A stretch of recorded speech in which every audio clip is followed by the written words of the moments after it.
Hello, dear ones. My name is Aria, and welcome to Deepwater Yaya. If you're new to the channel, I post videos that offer support for diverse bodies in troubled times, and that means we can cover a lot of ground. So I really hope you find something that speaks to your heart.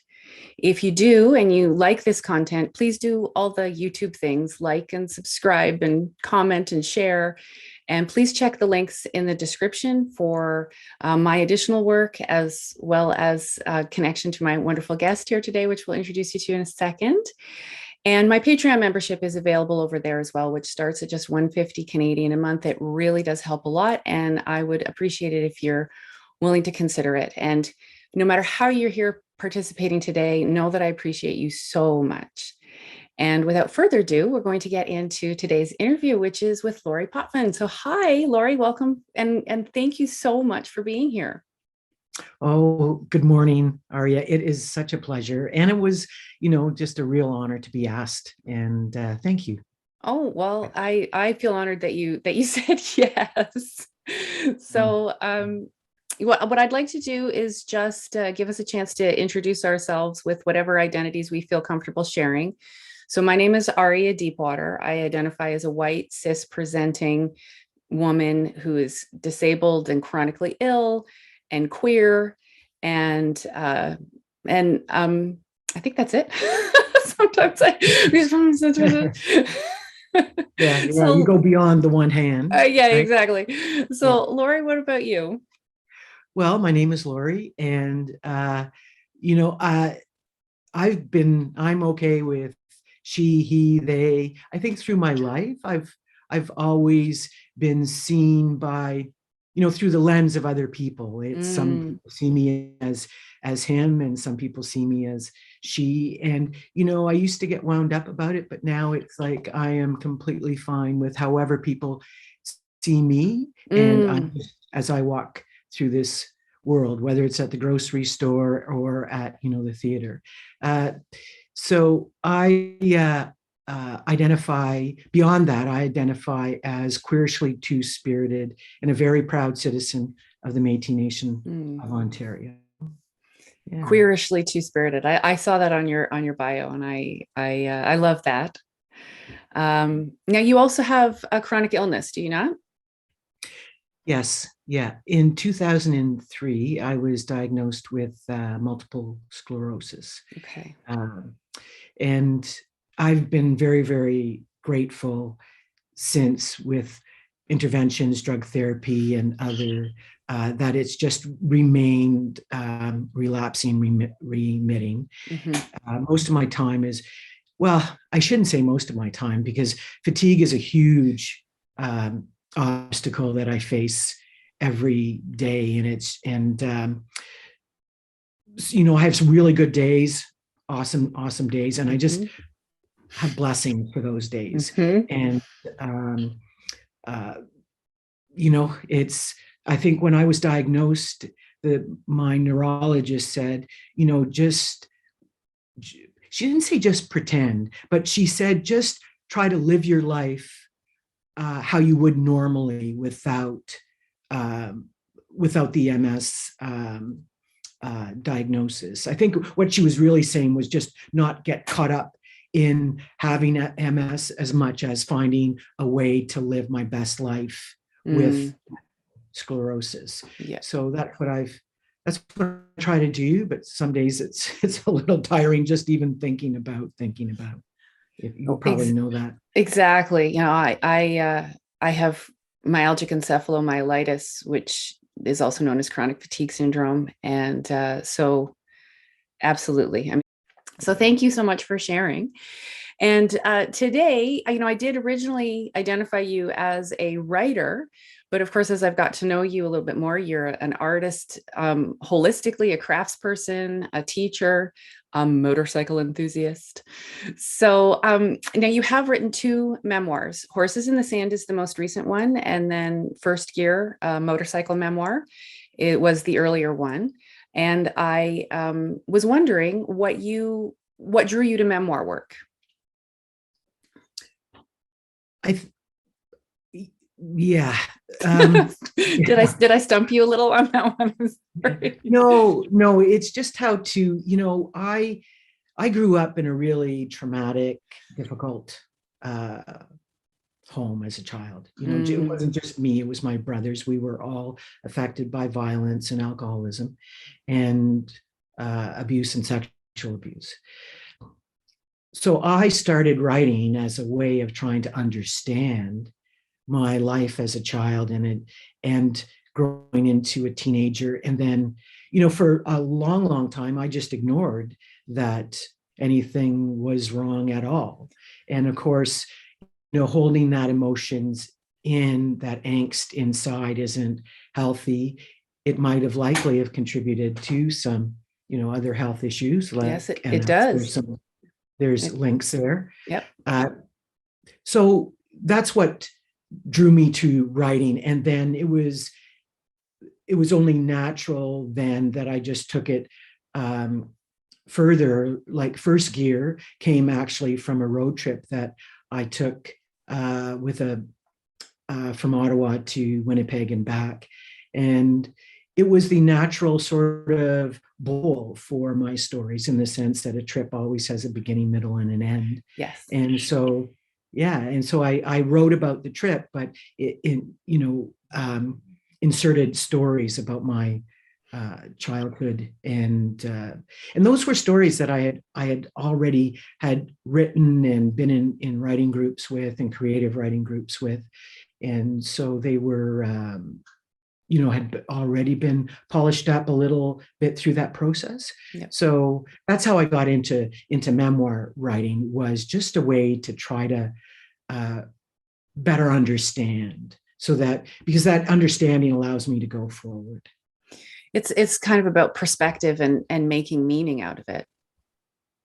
Right. Now, a little birdie told me yesterday, her name was Lorrie, that you finished a novel. So congratulations, you get some spirit fingers on that one.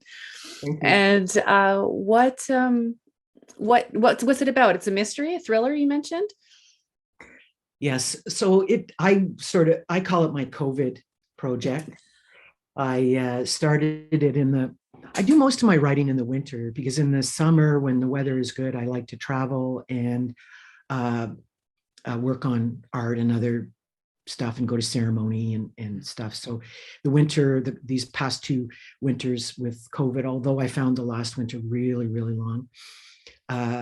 So I digress. I started this novel, and I wrote about maybe 32,000 words the first winter. The novel is just over 80,000, and I finished it this last winter and sent it to an editor, and then it turned into summer, so I haven't gotten back to doing the finish edits. But can you imagine being sorry, editor? It's spring equinoxes happen. We're heading into June. Sorry. Yeah, see you in October or November. Yeah. And there's anyway, it so that's on my to-do list, but it's a thriller, a mystery thriller. Nice. And it's about where a young Indigenous young mother, a teen mother, goes missing, and the community has just basically had enough with the response from authority and police and those the other in outlying communities. So what they decide to do is just take over the town's resources completely to do their own search. Yes. So they set up headquarters shop at the Catholic Church, and they take over all the facilities there. And the next thing you know, there's a sacred fire happening. Nice. People are setting up little booths like they would at a powwow, and there's always I love people it. coming and going. And then the search, and so the main character is Grace, who lived in the novel's called Two Rivers, and it's she lived in Two Rivers before coming back. So she's the main character, and it's driving the search for the young woman. And it's so I don't want to do any more spoiler. No, alert. it sounds It sounds Yeah. wonderful. And what was that transition between memoir and fiction like? Did it happen sort of naturally because of COVID lockdowns and you just wanted to try something new, or was there a more um, in-depth progression? A friend asked me that, and I said I felt this novel was always inside of me because since I was a child, yeah, since I was a child, I just went through the stuff on my mom's bookshelf because I Mm, so because I didn't have a library card. I later would have a card anyway. So she had these romance mystery fictions yeah. from way back, and they wouldn't be appropriate today considering the content because it was. But uh, so I was always into murder mystery thrillers. So my whole life, that's what I read for entertainment. So Mm, mornings I read all the stuff that I need to read, research stuff or other books that I'm interested in about meditation or coming into consciousness or you know those things I read in the morning, and then at night I read mystery novels. And so, and I've done that for over 30 some years. So as soon as I had this idea for a novel, and then as soon as I had the idea, and I figured out the ending. As soon as I knew what the ending was, then I just went from the beginning to the ending, and it was just all really fell into place. wow.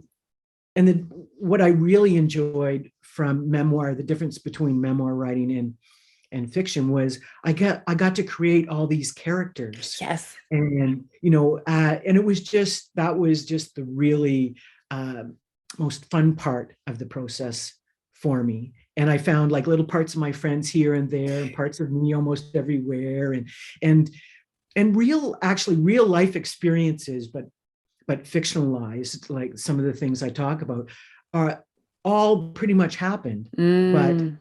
they've been like these nuggets and gems that I've collected along the way, sort of with this ultimate um, destination in mind, which was this work of fiction. So you had the premise and then you got the ending first and you wrote your way towards the ending. Yes. I love that. That's Yeah. that has some juice to it. But I guess with a Yeah. mystery and a thriller, you sort of need to know where it's going, right? Because otherwise, how do you Yeah. even write the way there? Yeah. That's Right. that's lovely. I guess that's it then. I think we're just gonna close. So I'm gonna say thank you so much, Lorrie, for being here. Is there anything else that you would like the viewers to know, or where can they find you? Well, I have a website, which is really a nod to my publisher because I'm not on any other social media.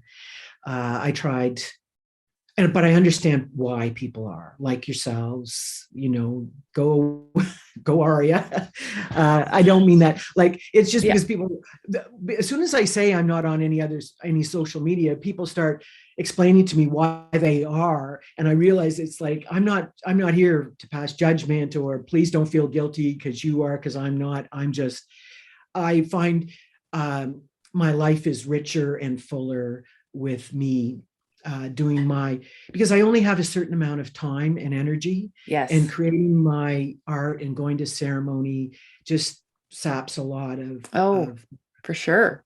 takes a lot of energy. So I just try to, the energy I have, I want to be able to feed my spirit and create art that hopefully makes other people smile and Mm, find a little joy. So I do have a website, and on there you can find not Rusted Development, but if you go into art stuff, okay. it Yeah. will show some of the art I do, because I also carve ceremonial pipes Wow.